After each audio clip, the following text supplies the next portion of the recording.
Hi, and welcome to my podcast, Help Me, Rhonda. I'm Dr. Rhonda Karg. I'm a clinical psychologist, and each week I will be presenting to you information on mental health related topics, including having guests on like today.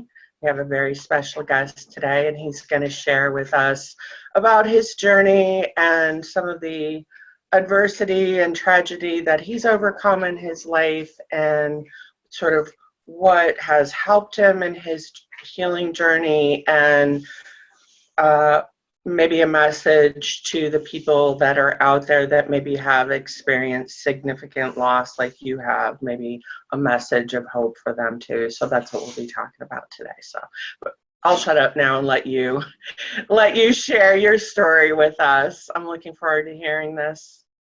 Yeah. Okay. So my name's Thomas. And what I wanted to talk about today was the loss of my mother in the year 2008.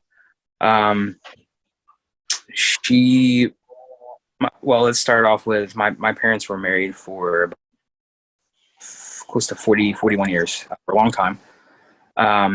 They were separated at this point, and my mother decided to this was in the year, I think 2007 is when, the event started, when she started going on some dates and talking to a few people, and some she really liked and some didn't work out, of course. But the last person that she dated and was spending time with was a gentleman named Chuck. I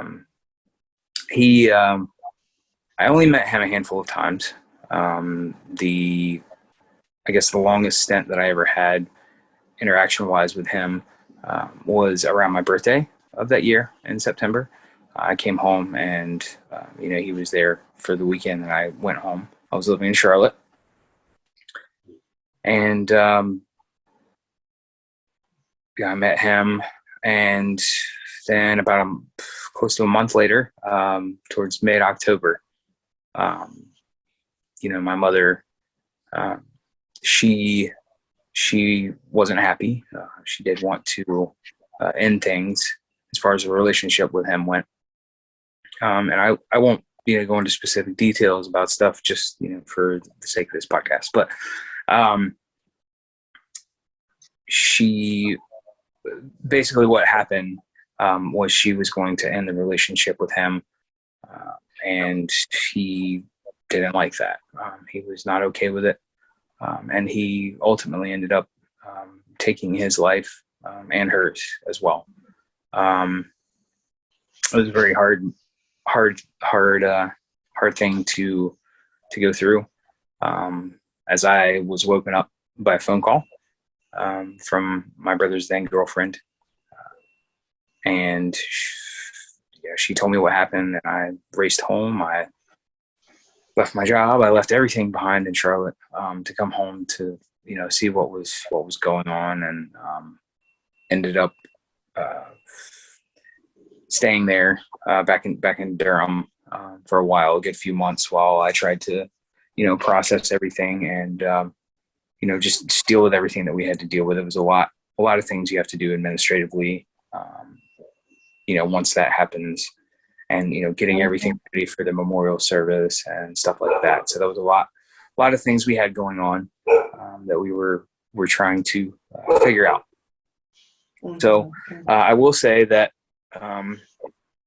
there were a lot of emotions during this time for me when this happened that I am still working through today. I think the initial, when everything initially happened, I was scared because my father wasn't in the best health. So, for me, still being younger, early 20s, your mother is a very big staple in your life, and she's Absolutely. Helping you, work things you've never been through before, and so is your father. But when he needs help being taken care of, it's a little more on you at that point. If your mother is gone, and the people around you to kind of carry that through. And I do have a brother that's 2 years younger, and we have stuck together through all of this, and since then, of course. So that helped a lot. But I think the biggest thing was fear at the time, not knowing what was going to happen, what to do with anything. Had a little bit of help here and there with people that were very helpful and kind of guiding us through the process of everything. Obviously, I was very sad and in shock, I guess, at the time. So those were my immediate reactions to the situation. I didn't say this at the beginning of the show today, but I've known you since 2008. I think that might be when I actually met you, was at your mom's funeral, and your brother is, I think, still best friends with my son. Oh yeah. And you guys were you just out of high school? You were in college. How old were you at the time? I was, oh boy, that's a good question. I was, I think 23, 22, 23, possibly. So I graduated in 2003, and so I was still in college. I had taken some time in between college. So I was in college for a little bit more, over the years. So that was like the last college experience I had, but I had been in school for the last stint that was my second year. I was going into, was almost finishing at Central Piedmont in Charlotte.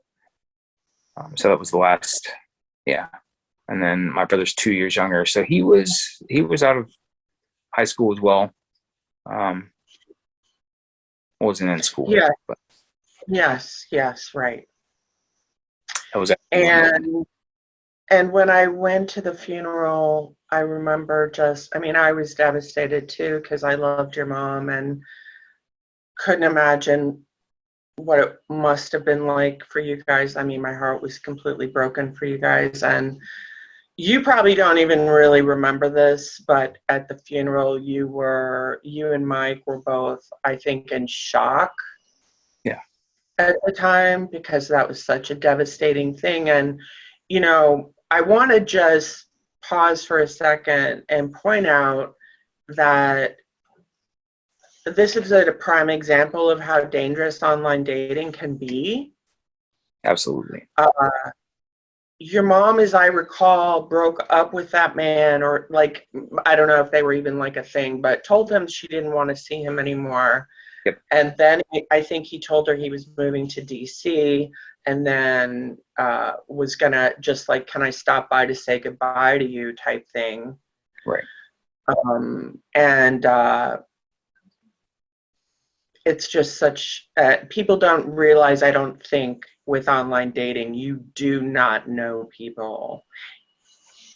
And you do not know what kind of person you're going to find, and how troubled they are, how dangerous they are, how toxic they are. You don't know that for a while.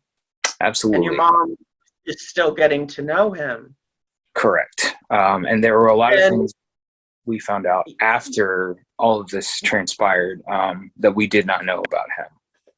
Oh, okay. There were a lot of things that did not, were not publicly known, as far as he was apparently still in a divorce. He was married to a woman in Connecticut, I believe. Had a son in Asheville, actually. That's where his son was. And I found out, this was, shortly after the memorial. One of my ex-girlfriends actually had reached out to me when it happened. And I found out, basically, he told my mom that he quit his job. He was quitting, he was going to leave. Right. That's what happened. And then I found out that he actually was fired. So he was working for my ex-girlfriend's mother. And she didn't like him very much. I don't know what happened, anything specifically, but she just didn't get a good vibe from him. So, her mom let him go. So that's really what happened. But that was not something, we didn't know any of that until afterwards.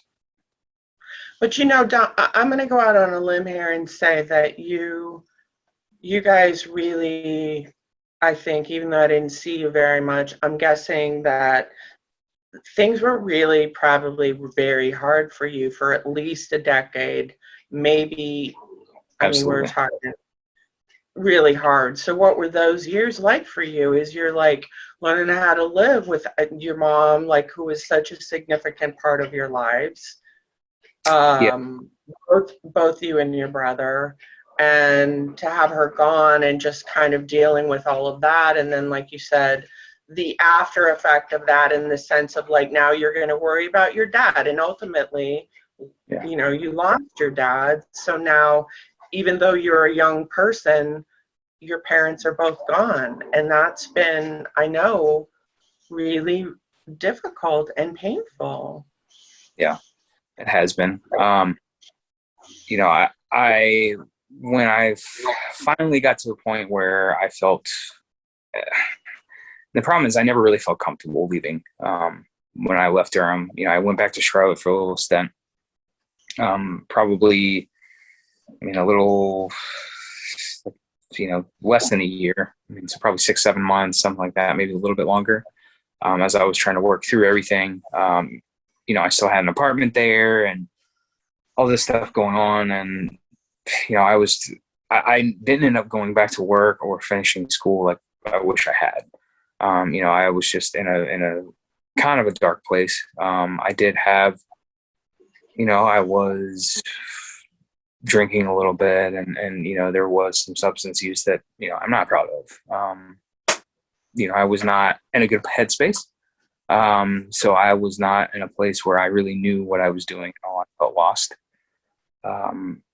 And I ended up actually moving out of the state for 2 years. I moved to Alabama. That's when I moved to Alabama with my best friend. And it was hard, especially right after I had gone back to Charlotte. I did not sleep in my apartment, maybe, a handful of nights. And I could not stay there by myself. I couldn't sleep alone. I always went to friends' houses and, apartments and stuff like that because I couldn't be alone. Absolutely. If I did sleep by myself, in the apartment, the few nights that I did, if I heard any little noise outside, I would look out there to see, who's out there, like who's trying to come and get me or to get into my apartment, and I did have my apartment robbed. So that kind of like also exacerbated that mindset. But even today, I'm always alert. If I go walking in the neighborhood now by myself or anything like that, I'm always alert and aware. It never hurts to have that instinct around you in this day and age anyways. But it just definitely was magnified by that happening. Absolutely. And when some tragedy like this happens, it can make you feel like the world is not a safe place. You can be on high alert all the time, and you may have some symptoms of PTSD. Did you ever go to therapy or do anything like that? So I will say that I did not initially. I did not. I did have friends that were very close, and I was lucky I had people to lend an ear to and that really were concerned for me. And as far as me working through things, my roommate Justin, we slept in the same main room. We had a 2-bedroom apartment, and neither one of us slept in our bed because there was one night that he tried to do that. He went to his bed, and I freaked out. I had I couldn't go to sleep, and I started having so much anxiety about that. And there were a lot of things I was trying to work through. So as far as the therapy goes, I wish I had. I should have. There's one day where we went and he decided he wanted to go shooting. And, I had never, since all that happened, had not been around a gun or anything like that. And the first shot that he fired, I broke down. I started crying. I could definitely tell there were things that were wrong, mentally and emotionally. And I really wish, like, looking back on it, knowing those signs were there, that I did go to therapy, but I did not, until when my father passed away. I did for 4 months. They had counseling, and I did go to that, and we were able to we did talk about my mother as well in there. So it did help sort through some feelings and stuff that I never really dealt with at the time until years later. Right. It did help kind of, but it was kind of a hard situation because it's like, I also had just lost dad.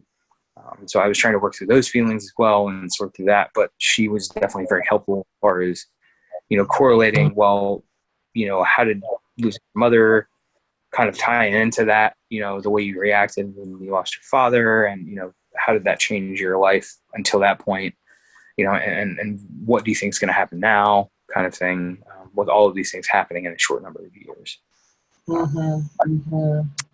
Yeah. So it's definitely a good idea. As part of the thing we're talking about, it's definitely a good idea to get help if you need it.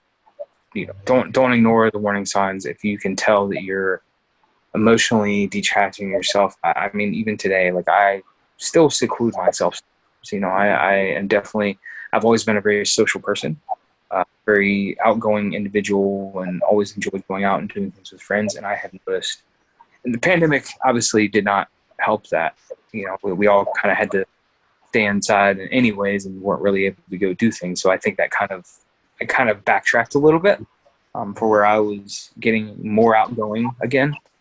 You know what? I think that's pretty much true of, like, pretty much everybody. I mean, like, COVID has been hard, and especially people that have any sort of social anxiety, or like you said, if they're suffering from, let's say, depression. Isolation is a symptom of depression. Not saying that you're depressed, but I'm just saying that for people that are depressed, like, that tendency to want to isolate has gotten even worse with COVID.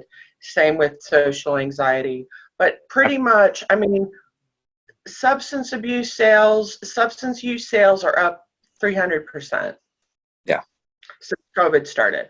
Absolutely. I was involved in a study where we're looking at estimates of mental illness in the United States among adults, and we actually ended up starting data collection after COVID started, and we're still in data collection. We haven't quite finished with that yet, but it'll be interesting to see what it has actually done to estimates of mental illness in the United States, because I have a feeling that they're going to be much higher. I mean, I can say that in my private practice, the people I've known, like the people I knew before COVID and now, like, it was really hard on folks, and a lot of people did end up, like, relapsing or having a flare up of their symptoms after COVID started. So if you feel like it's been more challenging for you, you're right. I think that's true of pretty much everyone right now, for sure.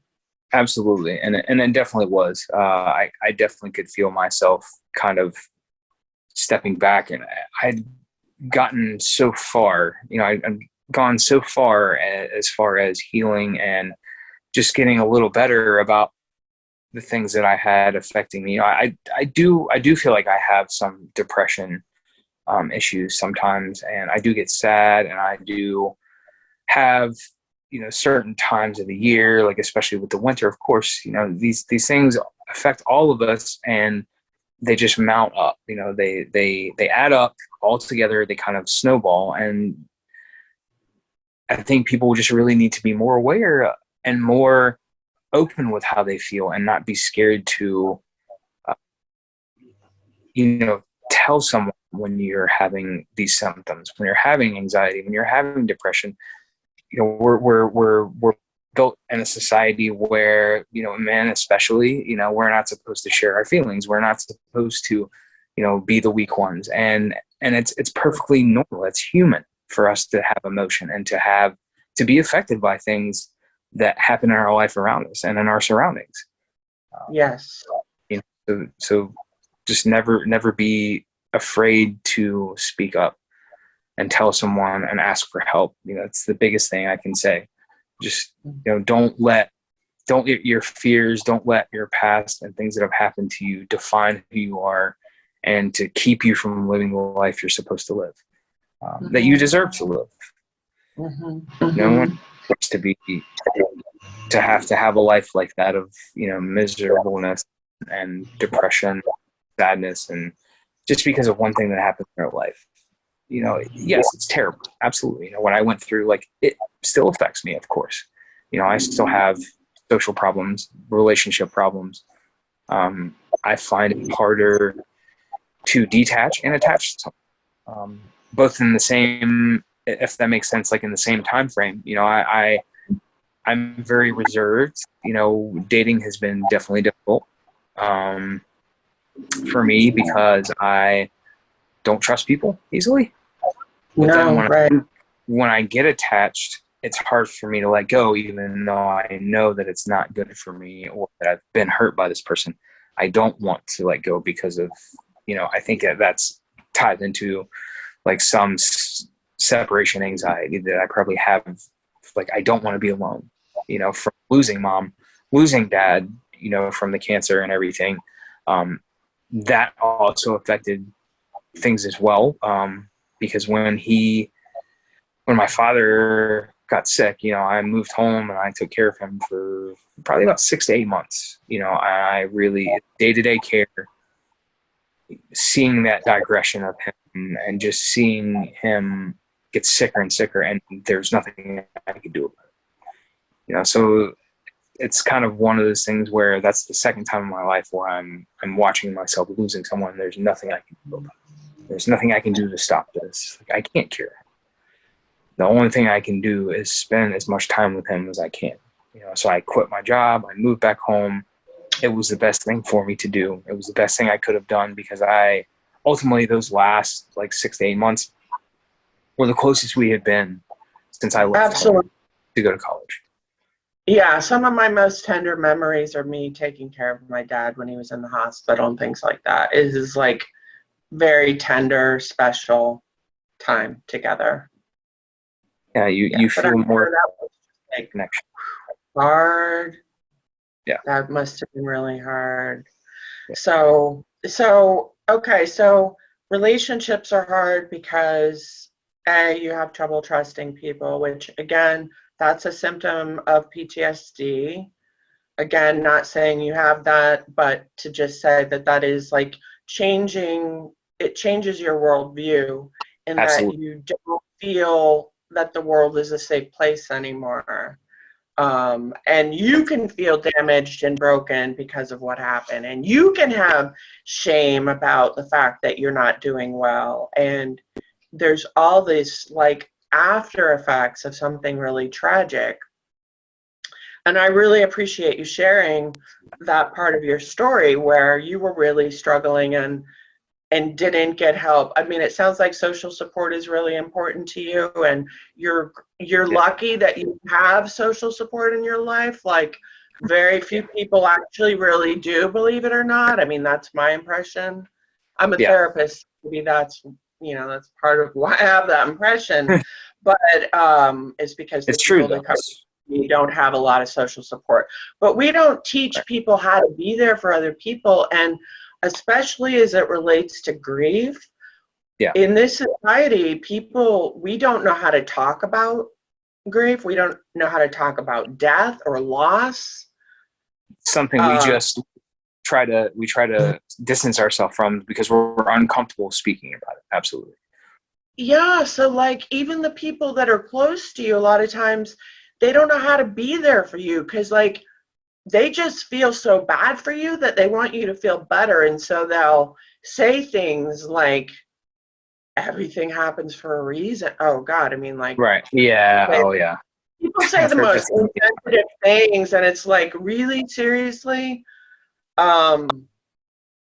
People just don't know how to react to grief. And like you said, death is shrouded in secrecy and all of that. And so people don't, even if you have someone to talk to, a lot of times people are not equipped to talk about grief. So, right. Especially if they've never been through it. That's another thing too. I've found with people that have never been through that or lost someone close to them, it's kind of hard for them to put themselves on the same level that you're on, as far as, like you said, being able to associate that with the feelings that you're feeling. It's kind of hard for them to say, like, oh, well, can't you just get over it? Can't you just, like, and I've had, unfortunately, I have had people that were close to me that did say that, like, and it's not something like that. That's something that you live with for the rest of your life. It doesn't go away. It's not like, even losing an animal, but it's not like I lost the bird. Like, I lost the person, the two things in my life that were there since I was a child, and so if people don't have that sense of loss, I find it really hard to connect with someone to be able to talk to them about it. But again, at the same time, like, I can't be upset because I'm glad they haven't had that experience. But it just makes it harder to connect on that level as far as working through grief.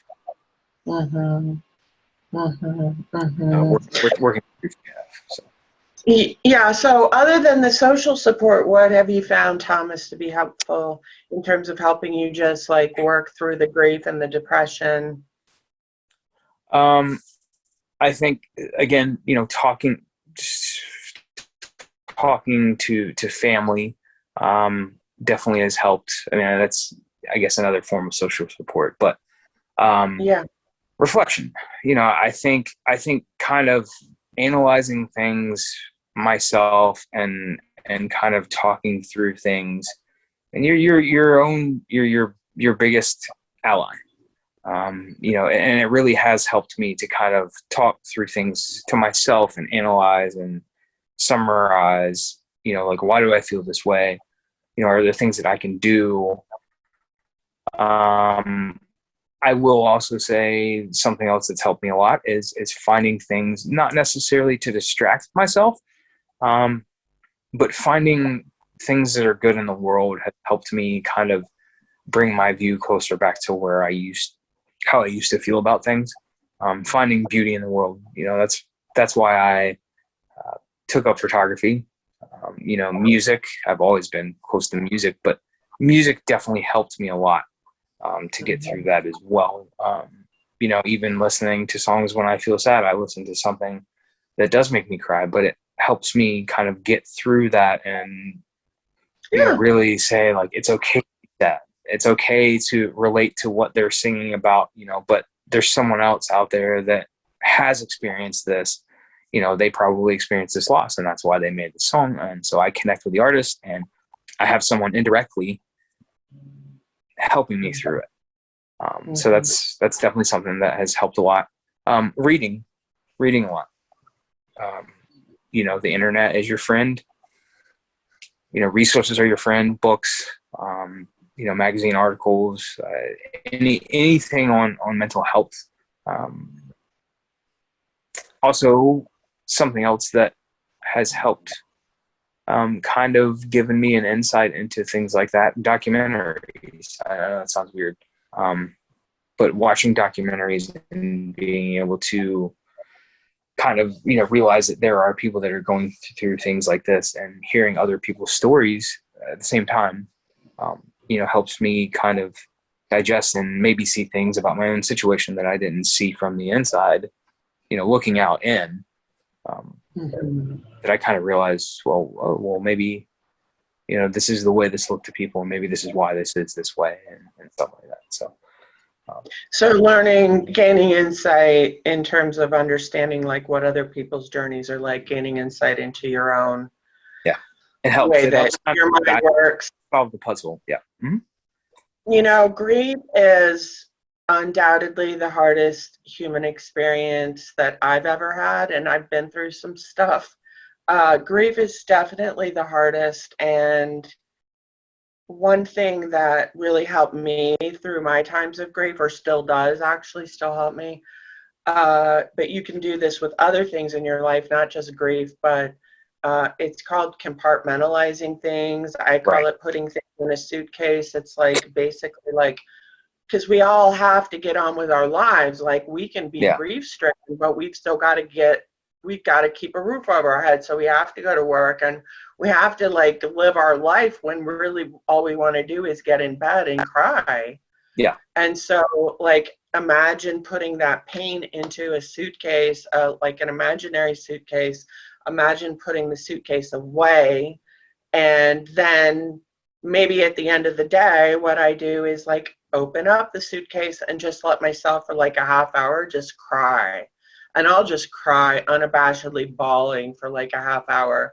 And then I'll imagine putting the suitcase away and then getting on with my evening, because that's the pain is so much Yeah. that putting compartmentalizing like that is really one of the only ways that I can get through it. So, Right. but Too much that, to take on at once.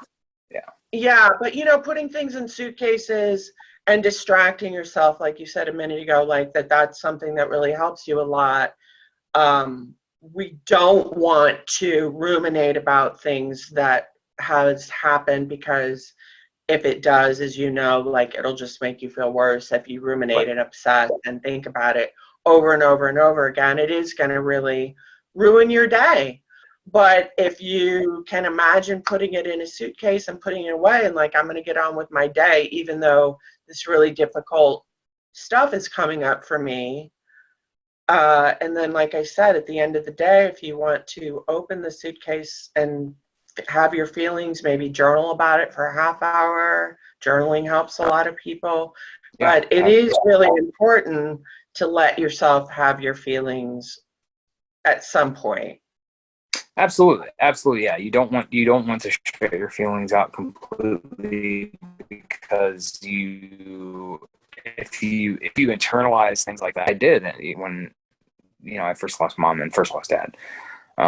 And I could definitely tell a difference by not working through them, not talking to people, not getting my feelings out on paper, so to speak. Definitely made a big difference in how I handled things and how I dealt with things. I didn't open up to anybody. I didn't want anyone to see me like this. I didn't want anyone to deal with, you know, the weight of my issues.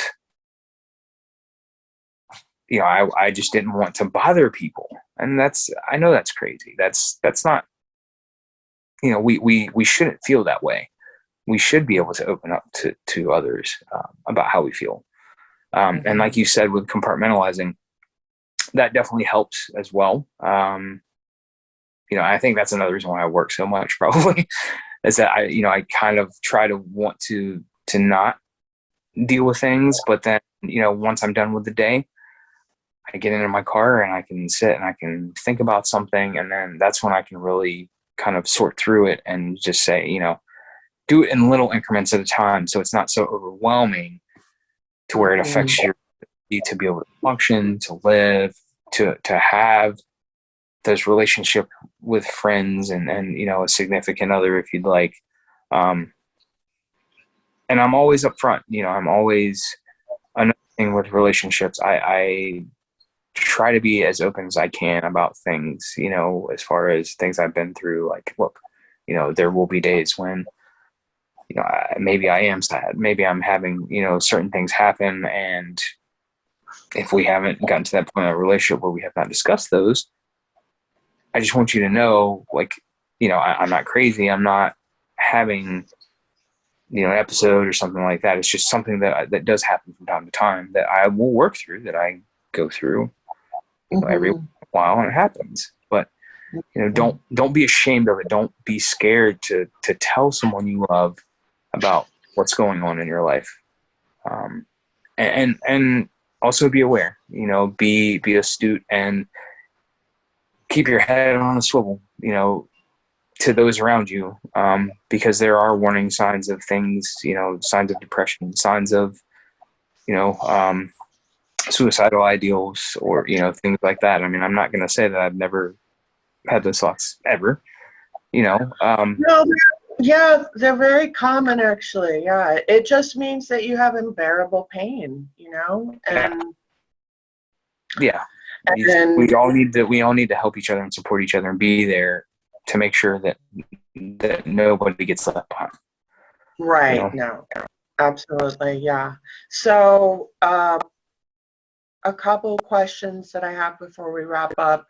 Absolutely. What advice would you give to people who have a loved one who's struggling with depression? What are the things that they can do that you think will help someone with depression? How can loved ones be there for people with depression? The biggest thing, in my opinion, to me, is just listen. Be understanding of what they're going through, even if you haven't been through it. Try to put yourself in their shoes and try to, just be careful what you say, be careful what you do. Just think about your action, how your actions could affect them, because they might be in a vulnerable state. Right. And like you said, you may say something that's extremely insensitive that could affect them more than you know. Yes, Um, absolutely. Hmm. Even if you don't have any idea of or have never been through that, just try to look inside as if you were them. How would you feel? How would you want someone to console you or to talk to you or help you? And don't ever be afraid to, if you think it's too much, if you think that they're beyond your help, don't be afraid to ask someone their advice. Ask a therapist, ask any healthcare professional, because that could be a matter of literally life and death for someone. Absolutely. Hmm. Just always be aware of differences in their mood and their, when we talk about this in healthcare, like different signs of depression, signs of PTSD, signs of, self-inflicting harm, signs of abuse, all these different things have different symptoms and different things that you can do to kind of, if it is indeed happening, if someone is being abused, someone is having those suicidal thoughts or things like that, or they're in extreme depression, just look for the warnings. Just be observant. Yeah, absolutely. Yeah, that is something that I do teach people is like after they get to the other side of it, especially like what can we learn from that episode, that depressive episode, and what were some of the warning signs so that they can like communicate that to other people because a lot of times when you're depressed, you're maybe not able to recognize that as much as other people, like other people Right. noticing, oh, that person seems down or depressed most of the day, nearly every day, and they've been that way for a while, or they've really lost interest or pleasure in things they used to enjoy, and really nothing brings them pleasure anymore. They just want to stay home and be in bed and sleep, and maybe they're forcing themselves to eat, or they're having suicidal thoughts, or they're having like that brain fog that happens with depression where you can't think or make decisions and things like that. Yeah. But yes, be familiar with what the signs are, be willing, have the courage to go to them and say, hey, look, I'm concerned about you. If you are concerned about them, help them Yeah. get the resources they need, because people that are depressed, it's like the way that I explain it to people, it's like doing everything over your head. It Right. just takes so much more energy and effort to do anything, and like taking showers and even taking a shower is like overwhelming, Yeah. Oh yeah. and just meet them wherever they are, ask them, can you put one foot on the floor? Like if they're in bed, can you put one foot on the floor? Can you put another foot on the floor? Can you stand up? Can you walk across the room? Can you get undressed? Can you turn the shower on? And you just go as far as you can, but be very compassionate with the person. Uh, yeah, you might be frustrated because you can't help them and you don't know what to do, but like just try to be there for them in whatever way that you can be there for them. But definitely the compassion piece of it is like super important. Absolutely, it is, because you help. I mean, just that alone makes someone feel that they have someone there for them, and that in itself can make, again, it can make a difference in life or death if they feel that one person, just one person, caring for them, when they can't, and helping them do something when they can't do something themselves. That's the other big thing. What may seem trivial and easy for you, like, oh, why can't you get up and take a shower? Why can't you eat? Like, everybody's got to eat. Like, what's the problem? Some Right. people have that feeling. They're like, I don't understand, like, what the big deal is. For some people, that can Right. be a big deal. If they're going through things that keep them from doing that, absolutely can be a big deal, and take every ounce of energy and every ounce of motivation they have to do just one simple task. Right. Right. Absolutely. I mean, that's one of the reasons why I'm doing this podcast too, is that I don't want to just help, uh, share tips and strategies that have helped people overcome the struggles in their lives, but also to just raise awareness of this, of the ways that maybe trauma affects people. And let's say, I did a podcast earlier this week, with somebody that was a suicide survivor. Like, Yeah. we have Oh, a yeah. we have no idea what it's like to go through some of these things, but by like learning more about it, you have a greater appreciation of like how you can be there for someone, how you can support someone that's experienced significant loss, or someone that's suicidal or has depression. Yeah. But that belonging and having that social support is really important. So I'm glad that we had a chance. I'm glad you emphasized that to people, because I do agree with that. It is a really big deal. So seek out help from people. Yeah. Be there. If you know somebody that's depressed, be there for them. Ask them, like, what can I do to help you out? Maybe gently encourage them to try to maybe eat if they're, but to do it in a very compassionate, gentle way. Yeah. Because You have the to be person easy who's to depressed, control. the person who's depressed is already feeling really bad about themselves. They already have tremendous shame about being depressed. So be careful. Be Right, yeah, because careful. if you say, like, oh, you can't just get out of bed, then they're gonna be like, oh, well, I can't just get out of bed, like, I'm terrible, or like, I'm useless. Like, yeah, it could exacerbate depending on what you say. It could definitely make things worse if you're not careful. Mhm, mhm. Well, I'm really proud of you, Thomas, for the person that you are. And even though you feel like what happened with your mom and your dad really changed you, I know that you feel that way. And that's true. It Yeah, has changed you in certain ways, but you're still a really beautiful person that has a beautiful heart. And I love the way that you're just like, you like reach out to people and check on them.